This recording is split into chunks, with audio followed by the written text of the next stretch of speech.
I had started investing when I was 11. I just dithered away until when I was 7 and 8 and 9. And so unfortunately, I didn't get started until I was 11. But I bought my first stock when I was 11, and then I experimented with a whole bunch of things, the timing of stocks and charting and doing all these crazy things.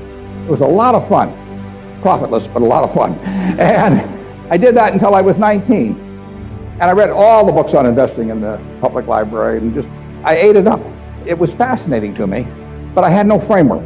I was just searching for something. I was hoping that little things on a chart would tell me something about what a stock was going to do. It was kind of crazy, but everybody else was doing it, so I figured I'd do it too. Sometimes you'd turn the chart upside down, it still wouldn't help. Then in 1949, I read The Intelligent Investor by Ben Graham. I'd never heard of him up till then. And there are really only 2 chapters in that book that are the key to it. But they set my philosophical framework for investing in 3 ways. They're so basic and so simple, it's hard to understand how they could be that important, but the 10 Commandments are simple. The first is that a stock is part of a business. I mean, you can't think of a stock as something different.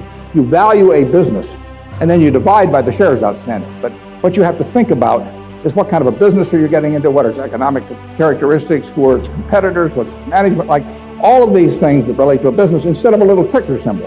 I used to know when I was 11 or 12 the ticker symbols of every company virtually on the New York Stock Exchange. I could mark the boards that pair us up them, but I didn't know anything. I mean, I knew that X was U.S. Steel and T was AT&T and so on, but I didn't know anything. I didn't know what was behind them. So I had to start looking at these little symbols or these little names in the paper as businesses and decide, how do you value a business? What counts?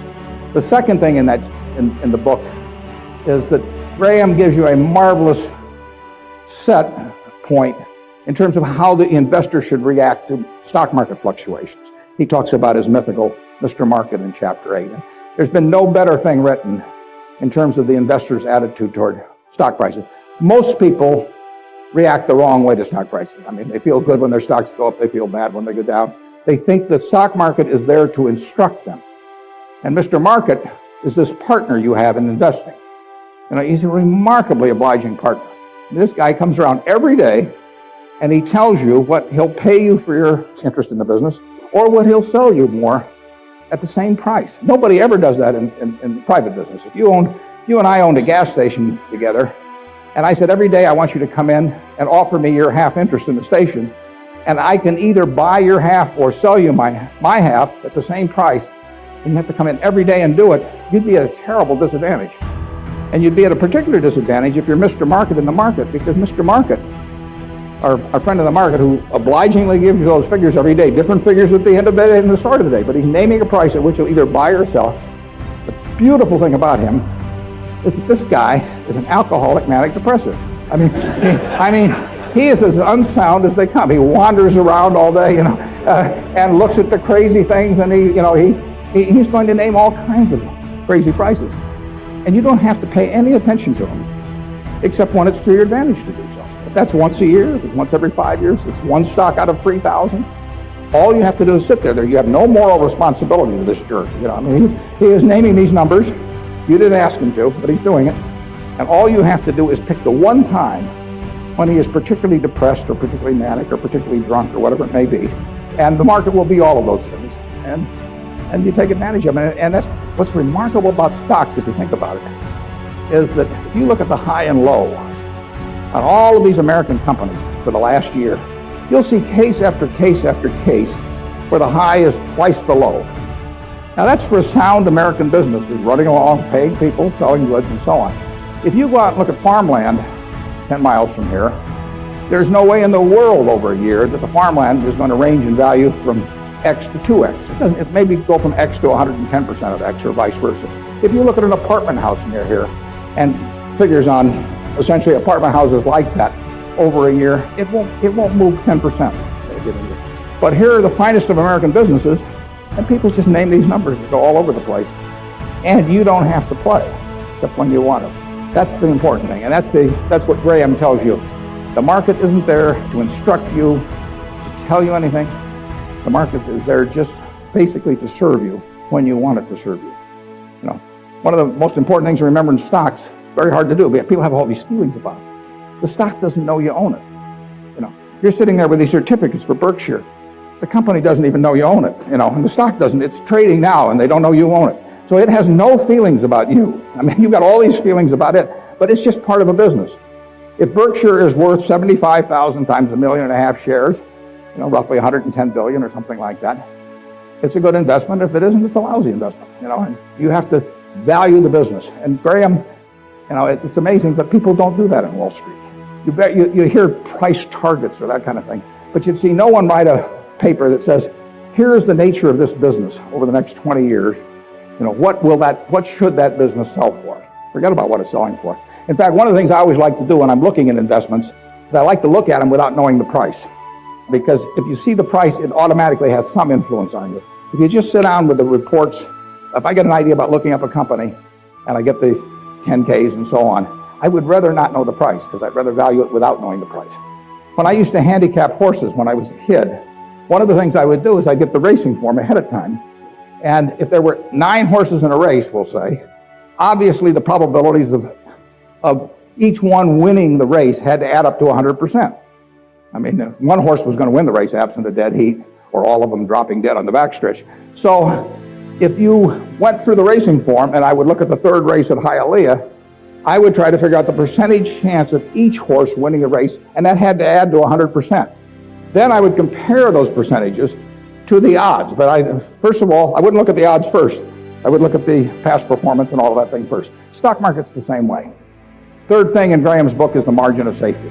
If you come up to a bridge and it says capacity 10,000 pounds and you're driving a 9,800 pound truck, you drive down further and find another bridge. I mean, nobody knows exactly what that capacity is, and sign may have been put up 3 years ago, so you always leave a margin of safety. You don't try to cut things that close. You wait till something kind of shouts at you in the stock market. And with those 3 principles, you can build all kinds of structures on that. But that's the foundation. And if you got that in mind, and that's in the Intelligent Investor, I've never found anything that remotely compares with it. All 3 of the ones you can't get rid of one leg of the 3-legged stool and still have a good investment philosophy. But I would say that the most important thing over a long period and working with big money is to understand the business. Let's just say for the moment that you were given $1 million or whatever sum was necessary, and you could look around Knoxville or look around all of Tennessee if you want and buy into any 3 businesses between now and a week from now, private businesses, not trading or anything of the sort. And you got a week to do it or you have to give the money back. What will you be doing during the next week? I mean, you can look at all these companies. Some of them you're quite familiar with, some of them you're less familiar with, some of them you know by reputation, some of them you know the management, some of them you don't. You know their competitive situation. What will you be thinking about during that 7-day period? How will you actually be screening these companies out? I think you'll look for 3 businesses, and you can't trade them after you buy them. You're gonna own them the rest of your life. You're gonna be looking for businesses that have enduring competitive advantage. You don't want to buy a Burger King franchise just because nobody's come within 10 miles of it yet, because Wendy's and McDonald's and all of those will be there pretty soon. I mean, it isn't necessarily who's earning the most money now. You're going to look for something with enduring competitive advantage. Now that takes a business with some kind of a moat around it, because capitalism, by definition, is a system where every time somebody has an economic castle, somebody else is going to come after it. It's just the nature. If you open a restaurant that's successful here in town, somebody's going to take your menu, probably take your chef, maybe cut your price, maybe offer a little more parking, maybe be a better okay, whatever. I mean, capitalism consists of going after the other guy's castle. If that's the case, you want a castle with a big moat around it. And there's a lot of ways you can have a moat around something. You could have it by patent protection. You could have it by location in certain areas. I mean, if you have something in people's mind, like Coca-Cola, 6 billion people in the world, practically all of them have something in their mind about Coca-Cola, largely favorable. They don't have anything in their mind about RC Cola. And if RC Cola spent $1 billion advertising, they wouldn't have anything in their mind about RC Cola. But they've got something in their mind about Coke, and generally it's favorable. That's why Coke wants to be where people are happy. Because they want to be at the theater, they want to be at Disney World, they want to be at the World Series. They want always have you drinking that drink of Coca-Cola while at the same time experiencing happiness. And if they do that, they're going to sell a lot of Coca-Cola. And it won't make any difference if somebody is a half a cent less on some serving of Coke. So that's an enduring competitive advantage.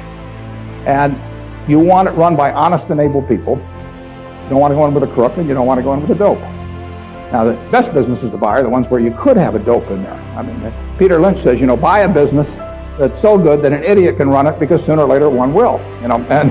And there's some merit to that. In fact, I got a question the other day from this student group, and they said, what's going to happen to Berkshire when you go gaga? And I said, well, Berkshire's so good that I can go gaga. In fact, I may even be. Those are the kind of businesses to own.